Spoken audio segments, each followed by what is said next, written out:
So can everyone see the screen fine? Okay, good. So in all TDCS protocols, TACS, TRNS, the components that you'll need are essentially the same. And this is regardless of the brand of device that you use or the objectives of the simulation.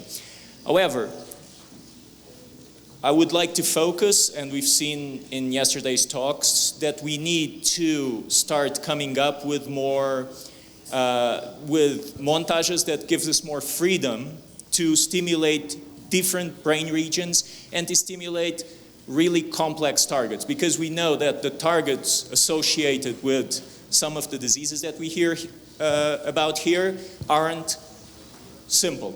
We've heard that in Emiliano's talk yesterday. And we know that there are many areas that can be involved. So there are many devices these days, like the one from Neuroelectrics, that can do multi-channel stimulation.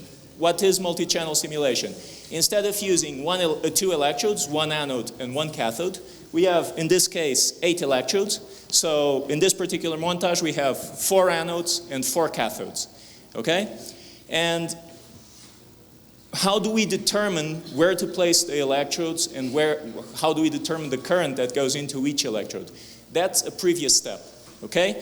That's where the computational head models that I talked about yesterday come into play, and that's where we decide, given the area that we want to stimulate, what's the effect that we want to have, okay? So in this particular montage that I already set up here in the brain of this healthy volunteer, I mean, he's healthy now. So we're interested in stimulating an area that we've heard a lot yesterday, the left dorsolateral prefrontal cortex. I know it's not very original, but it's used in so many protocols that I thought it would be a good idea for here. And I already created the protocol. So in the Neuroelectrics device, can you maybe get up and maybe stand sideways to the audience? Thank you. We have the device that's connected wireless to the computer that has the software that controls the device. And then it has the cables that connect, can you move this way, sorry, to each of the electrodes. The electrodes that we're using, they are silver chloride electrodes, so metal connectors, but underneath they have a gel, a conductive gel.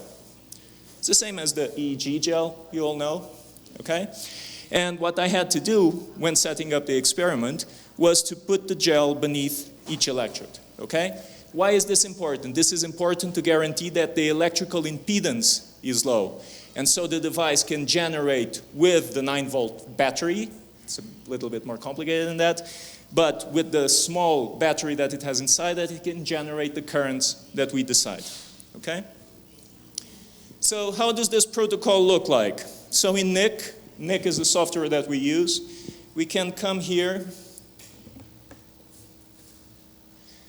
and see the protocol that we're using. It's a 3-step protocol. In the first step, we're doing EEG with these electrodes, the same electrodes that we're using for stimulation. In the second step, we're doing stimulation. In the third step, we're doing, again, EEG. Oh, thank you.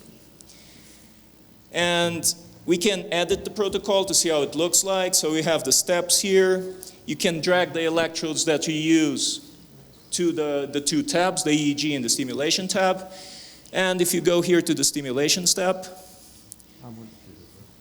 you can see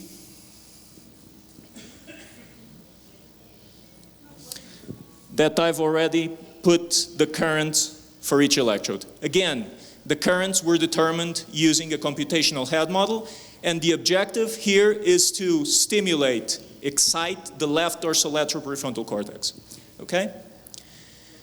After we set this up, since we know that it is important to see the electric field distribution, we can actually do that in the software. So if you go here to Steam Preview, we have some head models. Let me just go again to the protocol.